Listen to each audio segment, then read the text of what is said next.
Sometimes it so happens that a righteous person is so unfortunate that his son or daughter or some of his sons or daughters go astray and do not follow the path of the parents. Now this is a very complex question because it is a question about generalities, and the situations change from place to place and family to family, and no single answer can be given as to the two real reasons behind that going astray of the offspring, having been born and provided the best of atmosphere. Now this changes. For example, in certain areas in the past experience of Ahmadiyya, I particularly observed that the offsprings are very pious parents, or very pious Ahmadi men, I should say, had gone astray and ultimately broke their relation and contact with the community. For example, it is applicable to Bengal, Bangladesh in particular. It is also applicable to Northwest Frontier Province to a large extent. There was a time when very important and influential families had accepted Ahmadiyya, or their elders had accepted Ahmadiyya. And the Ahmadiyya spread like anything. It almost captured the imagination of the entire population, that is the nobles among them, the leaders among them. For example, in Northwest Province, you will find hardly a family whose elders had not accepted Ahmadiyya. But unfortunately, in most cases, if not all, of course not all, but in many cases, we found later on that the children became very much disinterested. Now, when I analyzed the situation through Khudam al-Ahmadiyya once, it was many years ago, I employed Khudam al-Ahmadiyya, Qaideen, etc. when I happened to be a Sadr, and I told them to investigate each case. Particularly, I wanted an answer to the question whether the mother of such families were also Ahmadis or non-Ahmadis. So I was surprised to find, but in fact I was half expecting it, that in each case the mother was non-Ahmadi. The father had accepted Ahmadiyya, the mother remained non-Ahmadi, and the father was not prudent enough to care for this and would not preach to his wife. Now, that was my first impression, that how imprudent of him to have neglected the wife and ultimately to have lost the whole family. Then later on I investigated further, and those of the fortunate families who had both the parents as Ahmadis, I contacted with them. And one family member who already were thinking on the same lines, they were also of the same mind. They helped me understand the phenomena. They said what happened was a traditional habit of the Pathan of that time to consider his wife too low a thing to be taken seriously and equally on the same footing.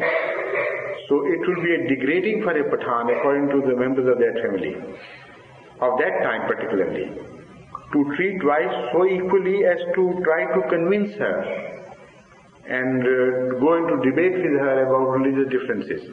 The Khawaneen would say it is far below us and the wife must follow. Willy-nilly she is following the same concept, same belief as we are holding. And the wife would never let them know, would never dare it, or was cunning enough not to make them realize that she was not following.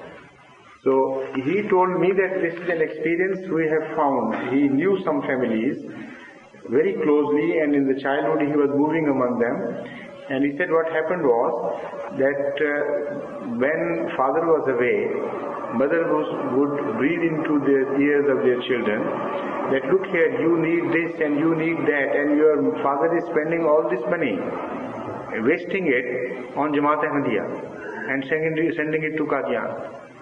And then she went into league with the mullah. And mullah was a menial in those days.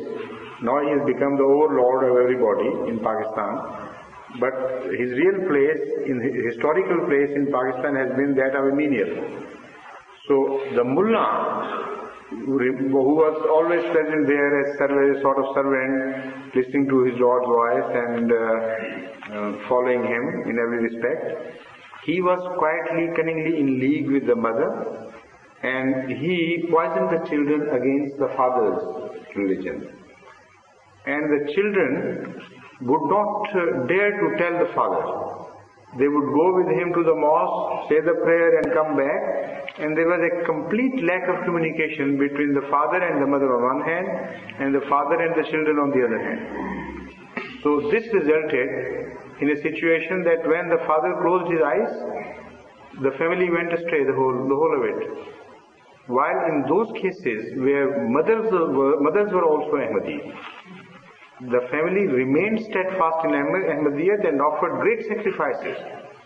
So the impression received by some of the Punjabi Ahmadis that the Pathans are not loyal in this respect, and under trial they go astray, and once they accepted Ahmadiyyat and ultimately they ran away, is totally wrong. Those who accepted Ahmadiyyat never turned their back on Ahmadiyyat.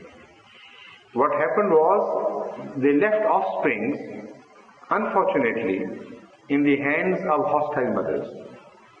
And it was these hostile mothers who ultimately did the damage and completed the rout. So that was the result of my study of Northwestern Frontier Province. And ever since I have met and spoken on this subject, discussed it with various knowledgeable people from Northwest Frontier Province, and they bear me out that they also believe that this is the reason why it happened. Where both were together, both were pious and Ahmadis, committed Ahmadis, their children are very good Ahmadis. In second generation, even in third generation, they're quite faithful. In Bangladesh also, something like that happened. Not exactly on the same nature because they had different cultures. But this Chanda played a havoc in Bangladesh too. Once, for example, I spoke to, I'll tell you something very interesting. There was Deputy Ghulam Haider, a very devout Ahmadi of Bangladesh of early times, who was also a Musi. I tell you what happened to his family. Once I was traveling from Khulna to a port near Dhaka. In fact, it was Khulna to, what's it called area close to? Narayanganj. Khulna to Narayanganj by steamer.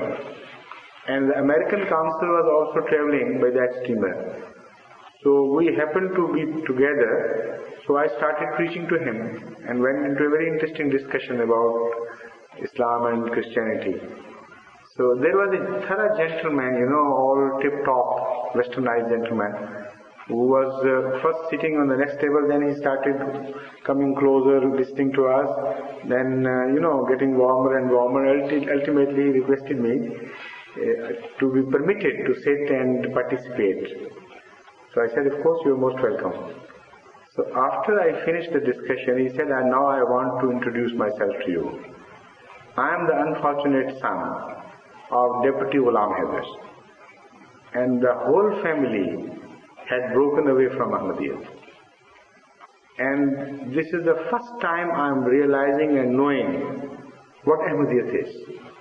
Because as a quiet observer, as a neutral observer, I was listening to you, and when you were describing Islam as compared to Christianity, my heart leapt out for this Islam. And I thought, is this the Islam I have broken away with? Because I had introduced myself to be an Ahmadi right in the beginning. So he came back and then he contacted the mosque again. And in the remaining period, he introduced to me what had happened to his family.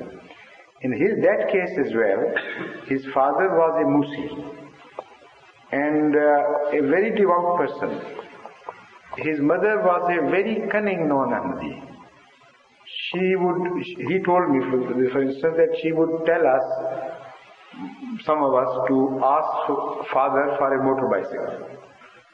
And he was a deputy of some sort, but not a very wealthy person, and he was not corrupt either. And also being a Musi, he had to pay 1/10 to the community. So he could not afford it. And she would even go beyond his means, creating demands among the children. And when that would be rejected, he told me that we would come to the mother, no, father says no. He said, see, this is what comes of becoming an Ahmadi. They are very treacherous people, these Ahmadis. They suck the money out like leeches, suck the blood of human beings, and they leave nothing for the poor children, and they are deprived of everything, and so on and so forth. So he said that we started getting reaction within us, developing reaction so strong that when the moment our father closed his eyes, we turned away from Ahmadiyyat and we did not pay anything by way of his will. With the result that he was not buried as a Musi. And when he told me that, he was almost crying. He said, now I feel deep guilty conscience. What we did to our father.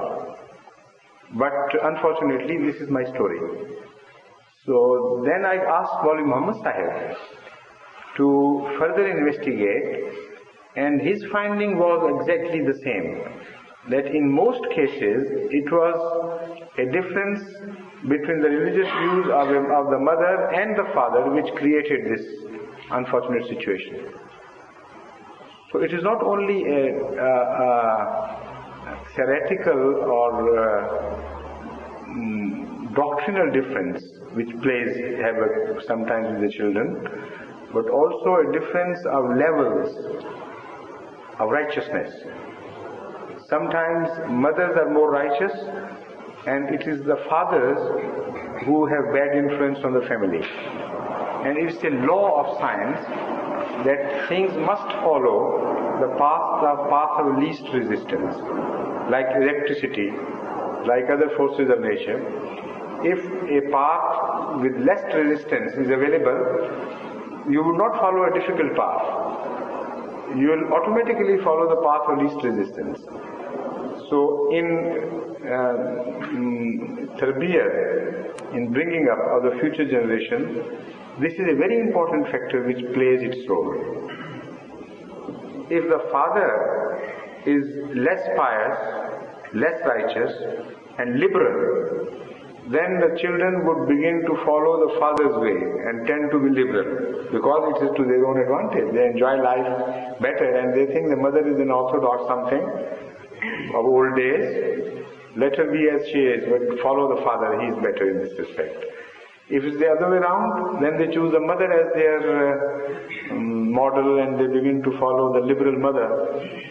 So there's so many factors involved. How can I answer your question to the full? Because the situations are so much and so many and varying that from family to family you'll have to analyze